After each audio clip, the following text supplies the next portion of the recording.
So welcome everybody to the Avast Hacker Archives. This is a series that uncovers the aha moments that hackers and researchers have had over the course of their careers. I'm Jaya Baloo, CISO of Avast, and I'm so happy to be joined here today with Chris Roberts. And he's one of the world's foremost experts on counter-threat intelligence, vulnerability research within the industry, but he's also just all-around awesome. So I'm really excited for this conversation. And throughout his career as a security researcher and a seasoned hacker, Chris has managed to put to the test the defenses of lots of high-profile organizations, but with the hope of showing those vulnerabilities in order to help solve them. He's really one of the good guys, and he currently works as a consultant for both enterprise and government clients, offering them defense services designed to improve their physical as well as their digital security posture. And his knowledge and experience in the field makes him knowledgeable as an ally for the protection of financials, intellectual property, customer data, and other sensitive information that we worry about every day that's being attacked. So thank you so much for joining us today, Chris. Thank you. Thanks for having me. You've got me and you've got the dog with me, or at least one of them down here with me today. I saw pictures. I remember when you just got him or when you just got Daisy, but that was where were we? Were we in Turkey? We were in Turkey. Yeah, I think we were in Turkey. So that's a while ago now. Yeah, we were hanging out in Turkey causing chaos and mayhem with those. Actually, that was fun. I remember getting yelled at by the Turkish police for having some fun. Those were the good old days. But we didn't get caught for trying to steal the robots. Yes, I forgot about that. We didn't steal it. So let's be clear. We didn't. We just moved it temporarily. And Yeah. We're looking to see it's the hacker mentality. It's there. What can I do with it? How does it work? Could I improve it? Could I do something different with it? And could I make it, sing in a strange language for the hell of it? And actually, let's talk about that for a minute. What got you started along that mentality? Like, what made you think about, what else can I do with it? So I think it was, for me, I go back, I'm for good or for bad, the gray that's in the beard means I've gone back to this age for a long time. So for me, the first thing was it was games. So it was the old stuff. I first started messing around in this industry on the ZX80s and the ZX81s. So, we're going 40 years plus back now. But for me, a lot of it was the Commodore 64s and the old Atari systems. Yeah. And it was, I don't like losing. I'm not good at that. I don't like losing at games, especially. So you were playing the old DOS games, and you're like, well, that sucks. So started digging into the code and tearing to pieces. And all of a sudden you're like, I can change this. I can mess with the variables. I can change something different. I can do it. I can make it do something I would like it to do. And it kind of went from there. And, you start looking in the world a very, very different way. Yeah. And what were the things that got you hooked? There's, for everyone, it's a combination of discovery, but also disappointment. So what were those things, what were those things that kept you kind of hooked and got you past the disappointment humps? I think it was, for me, it was an outlet, definitely a challenging time to grow up in for a variety of different reasons, personal and otherwise. And so it was good. I could just disappear into it. You're in code, you're on forums. It was the early days of CDC. It was the cult of the dead cow. It was the early days of, all sorts of different groups that sprung up. Yeah. And it was that discovery. It was like, hang on, I don't have to just sit here in this computer system and look at this. I can go talk to computer systems across the world. I can go mess with other systems. And you got to talk to people, and it was, and a lot of like-minded people. A lot of people were sharing. It was a fairly open, fairly cool, fairly sharing, collaborative world back then. Do you mean on IRC or Internet Relay Chat?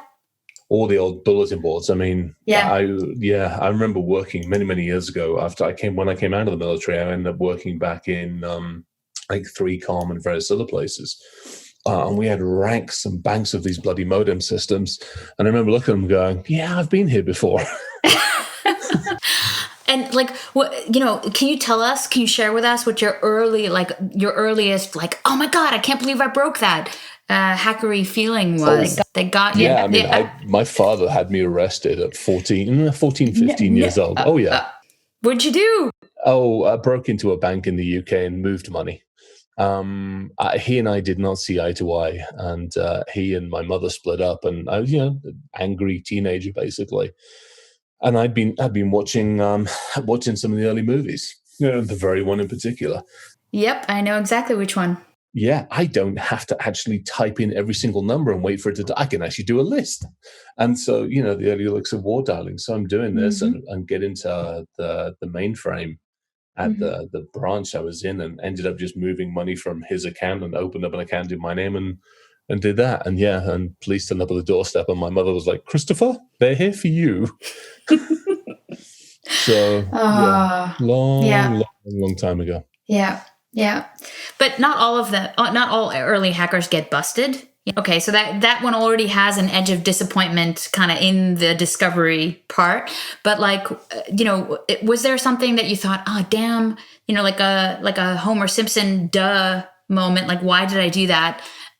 Did you have one of those? Oh, I mean, I think we've all, we've all had. We've all had a few of those. Yeah, typically, I mean, I remember so many times. I mean, when you think about it, we're in an industry that we'd be making it up ever since we started this thing. And I mean, I always go, everybody's like, well, how are you doing this one? We're just making shit up as we go along. And it really feels that way because so much of what we have to do is try it, fail, try it a different way and go, okay, that's what's going to work. And I mean, I remember years ago, there were carcasses of computers. We're like, oh, let's just give this. No, that didn't work. We're going to ignore that one for now.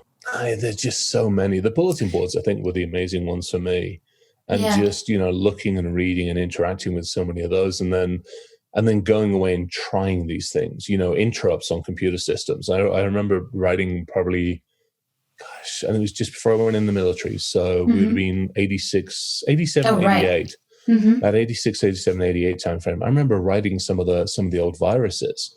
And I mean, we had so much fun taking, just a simple screen and doing the washing machine cycle with it, and we'd get the hard drive to spin up and the floppy drive would spin up, and it was a washing machine, and, didn't do anything mean or nasty, and you'd start to propagate it. And it was just there for fun. Yeah. Nothing else. It's like, you do it because it's fun to do and you can do it. Yeah. No, okay, so there is this question. I think it's because, just because you can, should you kind of thing, kind of like the Jurassic Park question. But going beyond that, there's also a thing with very young hackers who don't necessarily know, if, first of all, they can. They don't always know to answer the question if they should. I know Jennifer Granick, was trying to kind of counsel young hackers with what are the kind of things that you should do if you find stuff, and how do you report it responsibly, and how can you expect repercussions or behavior.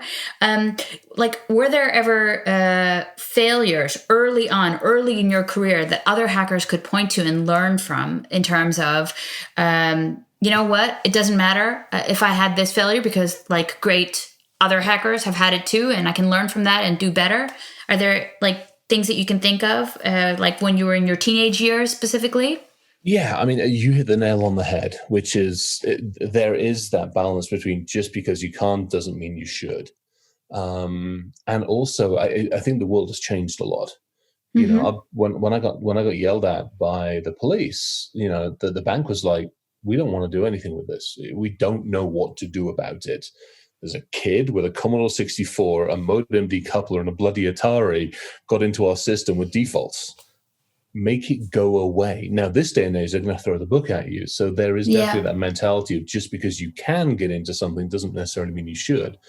And I think there's much more of a heightened awareness, which then goes to the soft skills, which, as a kid, you tend not to learn quite as easily. You want to stand up and go, hey, I managed to break this. But the problem is you don't always have a way. You don't know the consequences of those actions, especially, again, in this day and age. You look at industrial control systems and the fragility of some of those. It's easy to get into the local telco system or the local power system. It's not that hard to do it. But the problem is simply rummaging around, simply scanning is going to affect systems. And so that voyage of discovery has to change. We've done some amazing stuff over the years where we've built these basically virtual playgrounds for all of us. You look at it these days, it's like, people, I get asked all the time, people are like, oh, how do I sharpen my skills? Download virtual machines to your computer. It takes, you think about it, in this day and age, I can run an entire data center on one of these Exactly. bloody things. I mean, that's a half a terabyte solid state drive. Yeah. I can run a data center just on this in my own home and not affect anybody else. And I've got all the virtual machines because people put them online for me to test. We've got capture the flags for people to go out there and learn. We don't have to go into the real world and poke it and get yelled at. Yeah. And do you have stuff that you recommend or that you play or that you like would give? Because I know like you're a big proponent of teaching young people how to sharpen those skills. So is there things that you think, okay, go here or go there that they would really benefit from? Yeah, I mean, there's a ton. I mean, I think honestly, part of it's country dependent. So in the US, there's a huge amount of work being done in the school systems for all the capture the flag stuff done with the schools, in conjunction with the US agencies, in conjunction with like law enforcement officials and stuff like that, where like National Guard and everybody else comes in and they help schools and colleges and universities do all those. Those are fantastic to do. There's a ton of stuff. Cybery has a ton of stuff online. All of these different companies have got a ton of stuff online that you can go to. DEF CON and B-Sides. I mean, you look at the B-Sides community around the world. Nickerson and a bunch of the other folks have done, I mean, an amazing job. What are we, 10, 12 years into it or something like that? So you look at that community and you can, it's easy enough. Just Google it, for crying out loud, and you can become part of the community. You can join in.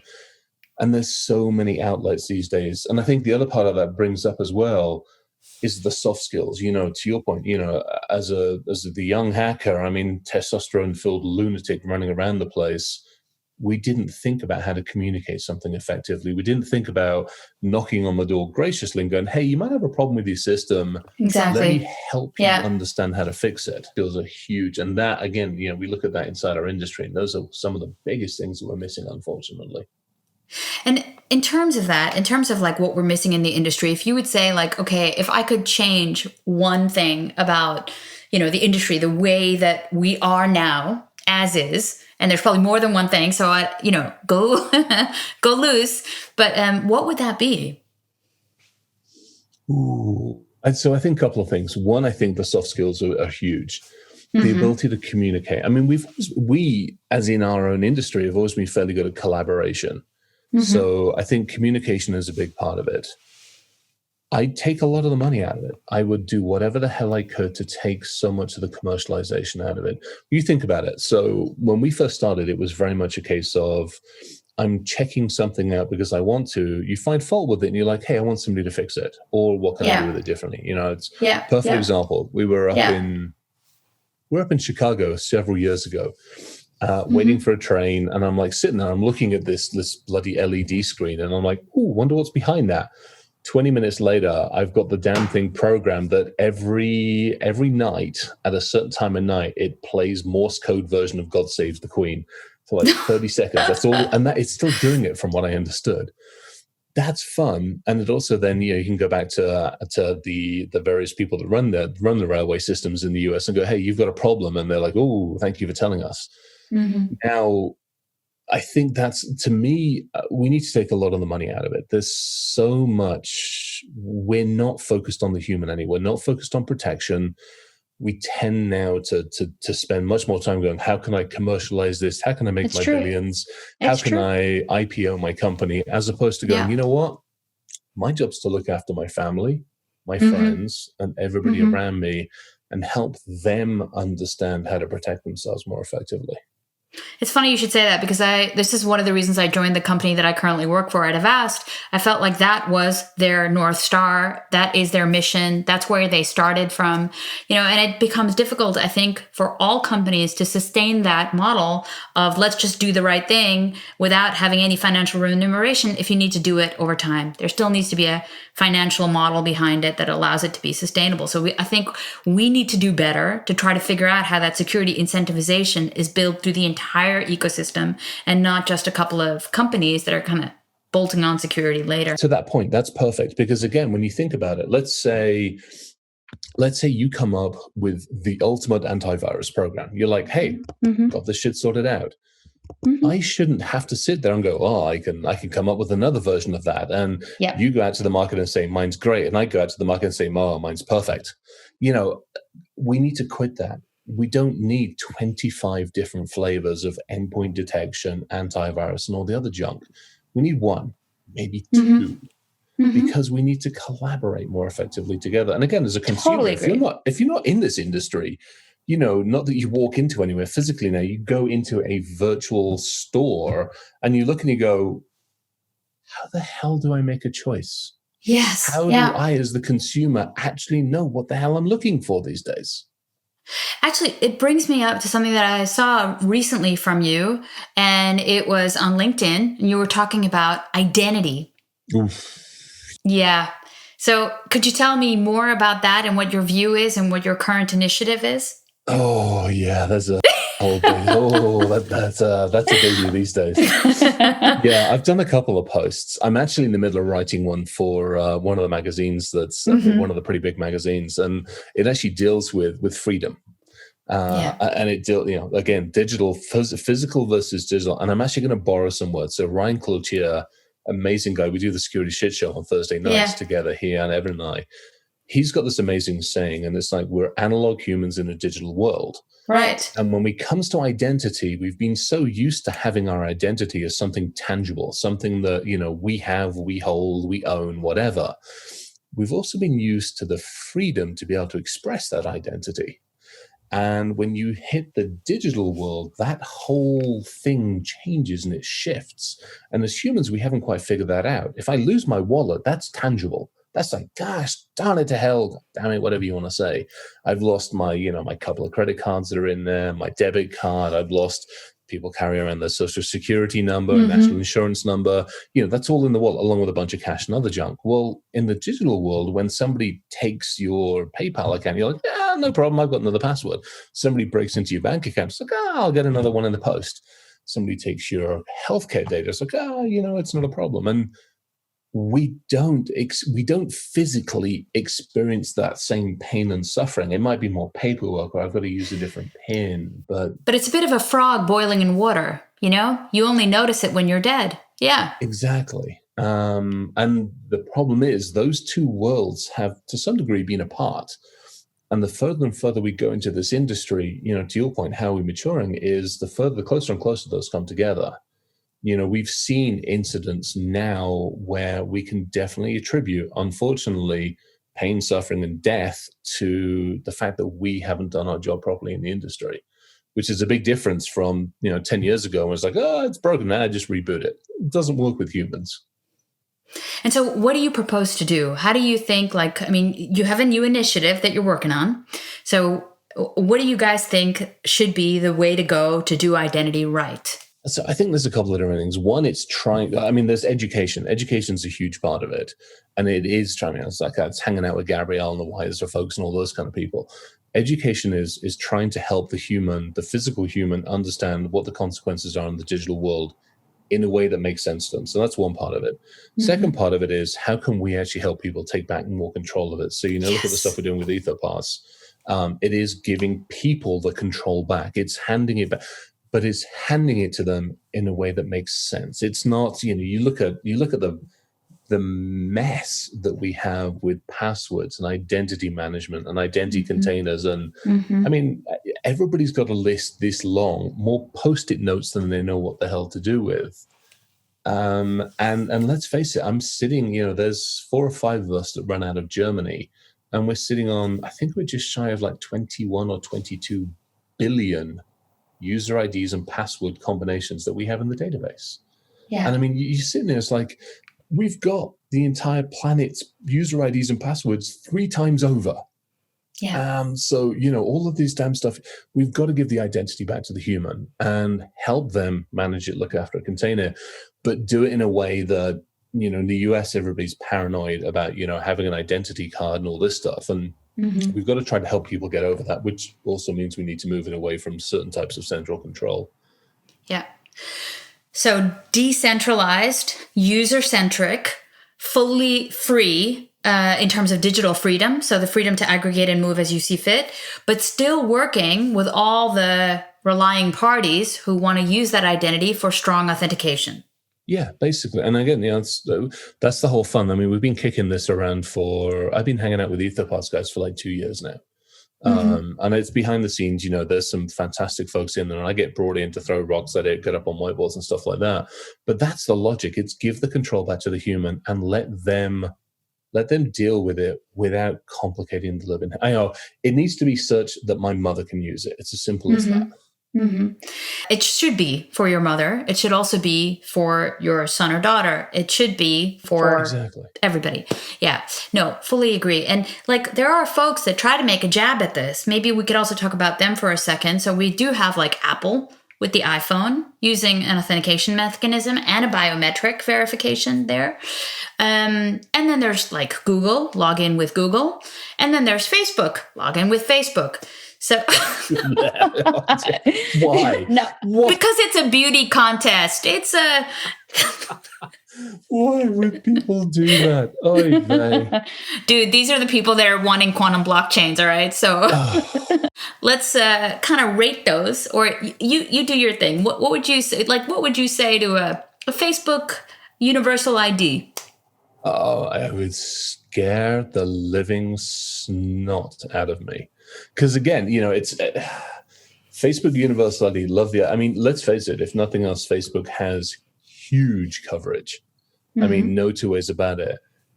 The challenge with anything like that, that's the same thing with government controlling it and managing it, and anybody private, unfortunately, is what are you doing with my data? How? We know this, and we've seen this. Unfortunately, this is society.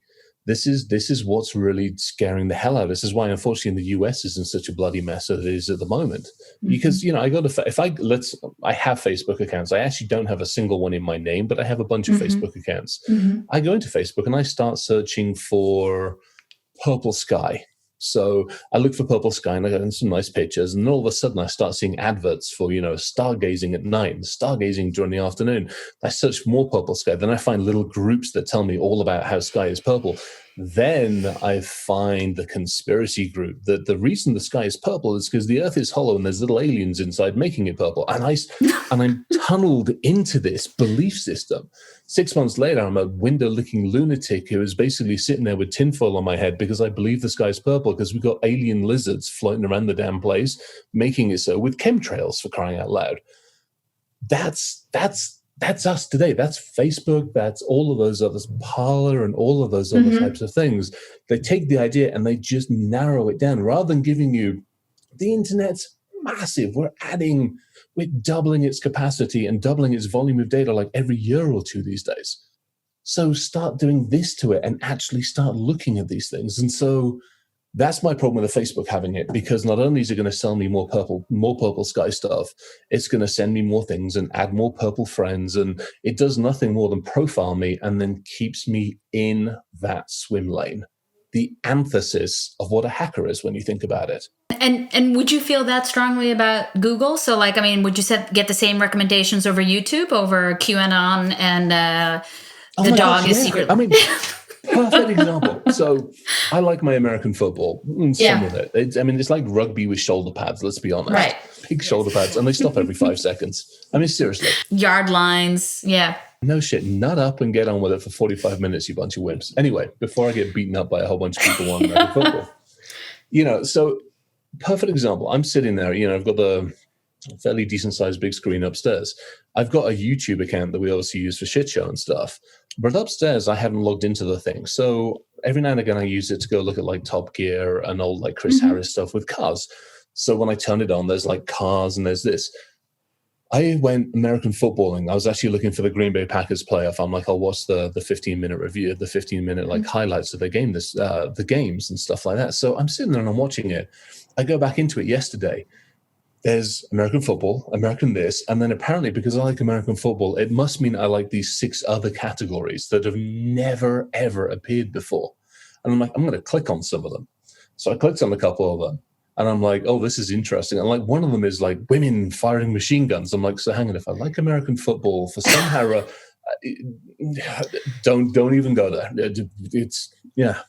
And so I'm clicking on a few of these, and I'm getting honed in, and you can just see this funnel happening.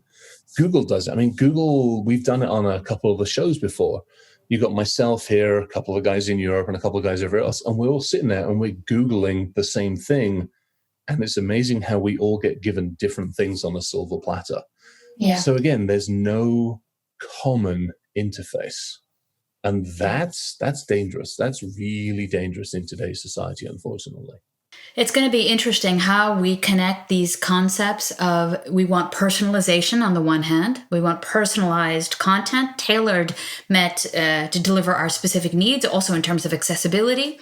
But on the other hand, we want a generic, non-filtered feed of information that's not censored on the basis of our choices. So, or, echo chambered to kind of continue the nonsense that we all separately may believe. So I totally get where you're going. I just think that we are so not there yet, Chris, and we really need to work together. So far in the opposite direction. Yeah, a perfect example. I mean, the troubles that have been going on in the US have been because, again, one side believes that the sky's purple, the other side believes the sky's bright green.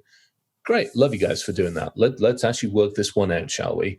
And the problem is, the more I look at my green sky people, the more they focus in on here. And I got a very good friend who is, believes in one side of things. And I'll get a message from him every now and again going, hey, did you see this? And I'm like, no, I didn't. That's from a far right group over here. And let's take a look and see what they say. And then you're like, okay, if you Googled this, you would see something different. Well, I didn't do that. No shit, you didn't do that, because Google didn't think about helping you broaden your view. And I think you're right. I want my personal experience. I want to go in. I want to look at the headlines. I want to look at certain things. But I also want to be given a different set of awareness. I want my digital eyes to continue to be open. And I don't know how we get humans to think that way. I think we need to, figure out a way to still have a sort of generic set of information, like the news, if you will. But, while we're on that, it's kind of like all the different problems and challenges we need to solve. So if you, could work on one thing, which I know is hard to kind of make that choice, but because we've interviewed each other before on these kind of things. So if you had to at gunpoint choose, what would be that thing that would get you the most excited to work on? Ooh, okay. The most excited is probably different than the thing I should be working on. That's fine. So let's do the most exciting for the minute, which is actually something I'm still working on and having some fun with. I have every intentions, hopefully before I shuffle off of my mortal coil, of retiring my digital body in an AS400 in New Zealand. And that means I have to take everything that's in here and build something in the computer system that not just replicates it, but is independent thinking, is capable of understanding, is capable of reasoning, and not going completely off the rails. So I've been working on that now for several years. It's at a point where if I put the headset on, I walk downstairs into the basement, as long as I'm thinking of like this computer or this one or two of the other ones that I have and some other modules and things that I have in the lab space, they'll turn on, they'll recognize me, I'll recognize them because I'm thinking of them. So I have that. I've also got it to the stage where it's pulling other signals out of the brain. So I can get it to do some things. I can get it to interact with me. I can get it to communicate. What I'm taking that next step is going, okay, I've got it to communicate with me. What can I do next? How can I get it to recognize certain things? Because I don't want to drill things into the head. It gets really complicated and kind of messy when you get to that point. But what I'm trying, it's dear human, here, have you installed.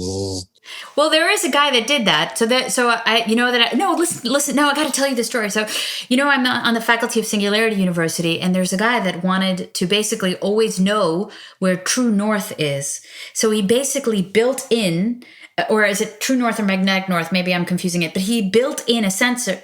I mean, magnetic, like I think birds can also do this. So exactly. So then it must be magnetic north, but he built that into his brain, and he actually has a small whole thing, and you can Google this, you'll find him. But I've seen this guy, and this whole phenomenon of biohacking, which is augmenting. So, we also always talk about artificial intelligence, but intelligent augmentation, I think that's fascinating. There's also lenses now that are coming out, which by replacing it, you can see ultraviolet.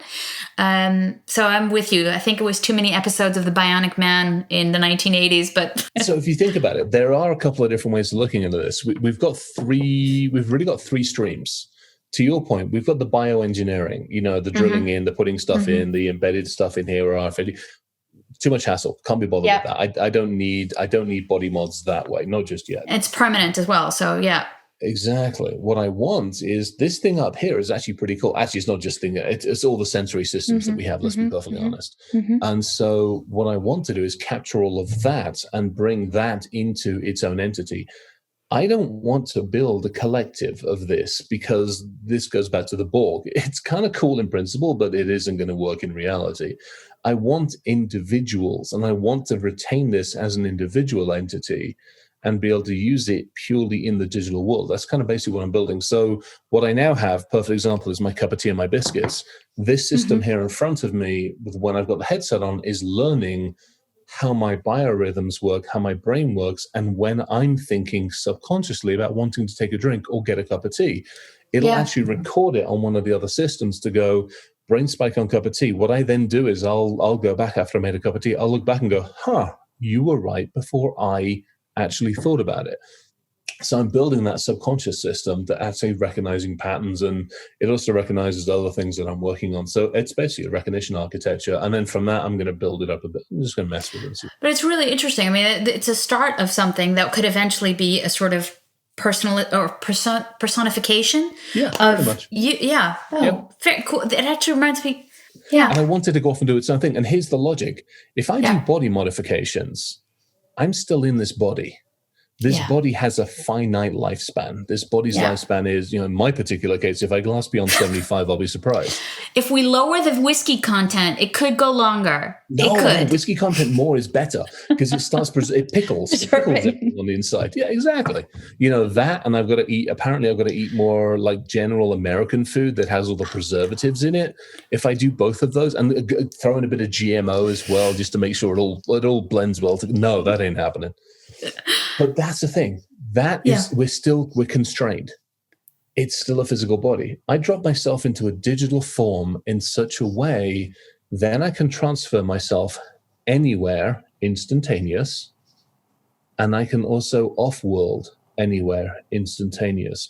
I'm a signal. I'm a series of ones and zeros that can be transmitted via a frequency, at which point in time, now I want to go explore somewhere. All I got to do is figure out how to hitch a ride on something.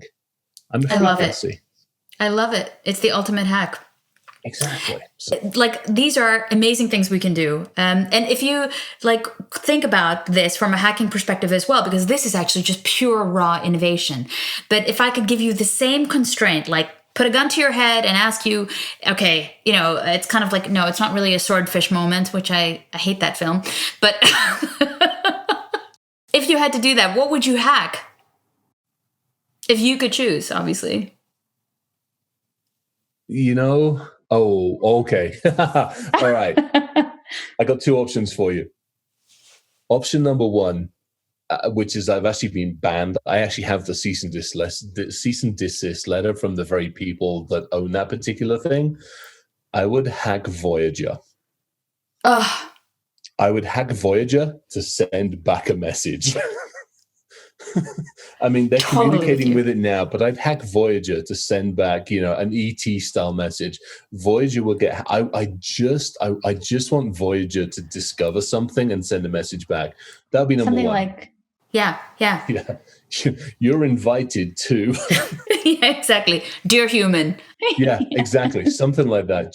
I would do that just for two reasons. One, I would do it because I'd want to see if it got released to the public. But secondly, I mean, talk about the ultimate hack, alien civilizations and that stuff. So that would be one. Yeah. What else? Actually, you know what? On that same vein, I've been really fortunate, stupidly fortunate to be able to get into pretty much so everything and anything that we've gone after over the years. I mean, there are some very landmarkish kind of locations in US and in Europe and other places that I've been very fortunate to be in digitally at the request of, an entity. The one place I've yet to screw around with, because I really want the answers, is our little. Actually, it's not just Area 51. It's that whole. I want to know. I do actually want to know. I want to know, it's less 51 because it's all distributed all over the place. If you do find stuff, Oh, hell yeah, gone. totally. Yeah, Yeah. it's yep. No, I'm trying to think if there's anything else. I mean, I've been fortunate. I've done Fort Knox, I've done the White House, I've done Pentagon, I've done all sorts of other things. We did hack the satellite stuff. I've done NASA stuff. And the ISS. I love the NASA ISS stuff. Love it. Cold out there. You got to turn the temperature up a bit. Actually, the fun one was probably the Mars rover. Eddie Mize and I went after the Mars rover. We managed to get the Mars rover to play like the first quarter of Freddie Mercury plays God Save the Queen. That was just, I'm like, yep, that worked. I am inspired by this moment. When we were talking about it, we never did it, to look at the connected mosques and stuff like that. We talked about. Yes. Oh my I'm so glad we never did that. Yes. Actually, so that reminds me. So many years ago, do you remember the early days of our friends over in Google, the yellow banana systems they put out there? No. These things. Okay, so the early days of Google is you could buy a Google appliance, and it was we called it the yellow banana. It was like this bright yellow appliance that you could drop into your environment, into your enterprise, and it would Googleize your internal systems. You had your own internal search engine. Okay. Good friend of mine up in Wisconsin, and this is going back almost 20 years. Well, 19 years, about 18, 19 years. We found the one for the Vatican sitting online. We made friends with it. Vatican Archives. Again, you want to. Oh my God! Yeah. Yeah, we had access to all sorts of fun things. Yeah, another one of those. Not just a cease and desist letter, but some other things as well. Threats. Yes, I can imagine, with the Michelangelo dressed guards and the whole shebang. Bless their little cotton socks. I was like, you're cute, but yeah. That would be another one to actually go back after again and just. Open that archive up for the world to see, because I think there's a lot of stuff in there that a lot of people could benefit from reading across all regions and religions and everything. And not to offend your current employer, but dream job. Yeah, you wouldn't. I mean, Hillbilly Hit Squad is, so I'm fortunate. At the moment, I'm famous last words. I have a call in 45 minutes after this to talk to a company we'll see if they still want me after the response I sent back to them the other day. I'm fortunate at the moment. I'm actually pretty fortunate at the moment that the work I'm doing with Hillbilly Hit Squad, because there's three of us that own the company, and we get to do the virtual CISO stuff. We get to do the research stuff. We get to do all sorts of fun things. We're actually building a product. It's called Dave, and it's just called Dave, and that's it. And what we're doing is we're building an appliance, one better way of putting it, that goes into small or medium businesses. So anybody from like 3 people up to 50, maybe 100 people. And its simple job is to look after them.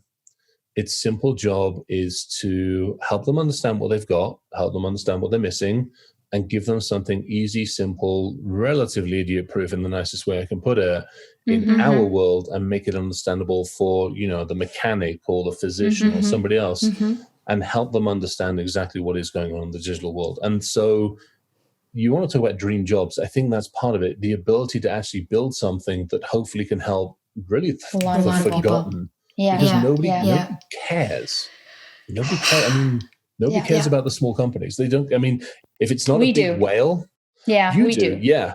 But there's very few companies that care about the small places. Yeah. No, I fully agree. This is probably my biggest worry, that we're going to always be playing catch up as a society, because we still have this huge digital divide, and it's getting bigger every day. I totally agree. That's another good point. So you talk about the digital divide. You look at some of the developing countries.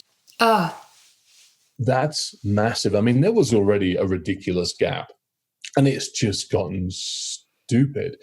Yeah. My biggest frustration, I remember we talked a little bit about this while we were over in Turkey. Yeah. My biggest frustration with so much of like the first world is we sit there. I watch it with India. I saw it with India so often. Yeah. Is everybody in the first world is sitting there literally with their knife and fork, looking at India going, how can we feast off of their resources, their people? And we do the same thing. We're like locusts. We've moved from China to India. We're moving to Africa. We're going after the lowest point and the lowest price we can get a data center for, or the lowest cost, the lowest price that we can pay for a tech support person. And to me, that sucks.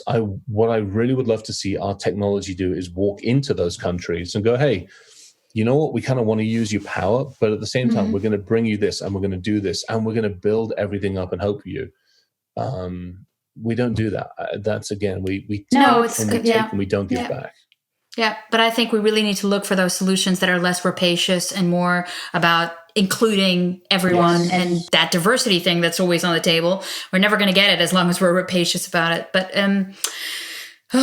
But hey, we were also talking about this stuff in Israel about the diversity inclusion. And I know you're a huge proponent of making just even our industry more inclusive of women, but also of everyone, and also neurodiversity. Do you want to say something about that? Because I think people would really like to know what they can do. Yeah, I think it's think. It all comes down to that inner argument. If that's what I love. We're sitting here now. There's 6 of us varied around.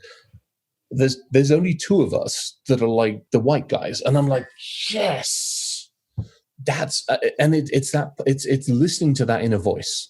We all have biases, we all have prejudices, we all have something that feels comfortable. No 2 ways about it.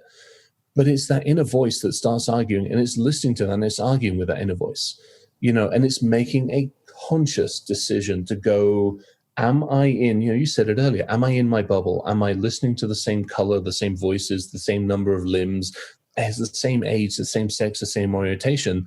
Or have I brought enough, I want a freaking, that's what I love about HHS.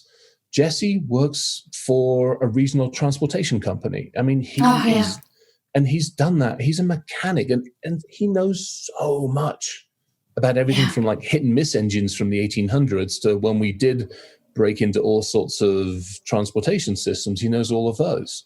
So that's him. And so you've got, he's the hillbilly, no 2 ways about it. You got Swede, Native American, and so you've got an amazing diverse background there. From that side of it, we've got Jen here in the lab side of it, her background is animal behavior. She's like one of only half a dozen people on the planet who has done the study to the level that she has on behavior as an animal, which, she can deal with a large hairy thing that's in front of her. So I want that. I want people to actively look around them, at conferences, anything else, look around and go, why am I surrounded by like? And partly the other big thing is as well, and I put a post on this on LinkedIn, I'm like, why are you inviting me? Right. This is the one I was talking about. Yeah. Yeah. Why are you inviting me? Here's a list of 20, 30, 40 other people that are equally, if not better than I am, because they have a different view and they have a different opinion and they come from a different background and they're not a old white guy. And I'm like, go talk to those people. Talk to them first and maybe have a conversation with me afterwards. But first, get your ass over there. And I want more people in our industry to do that. That's my big thing. Love it.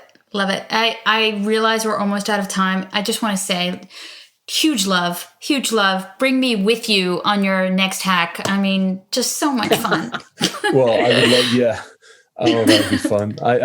Actually, we're doing some crazy stuff. We got asked to go do some fun, crazy stuff at the moment. Yay!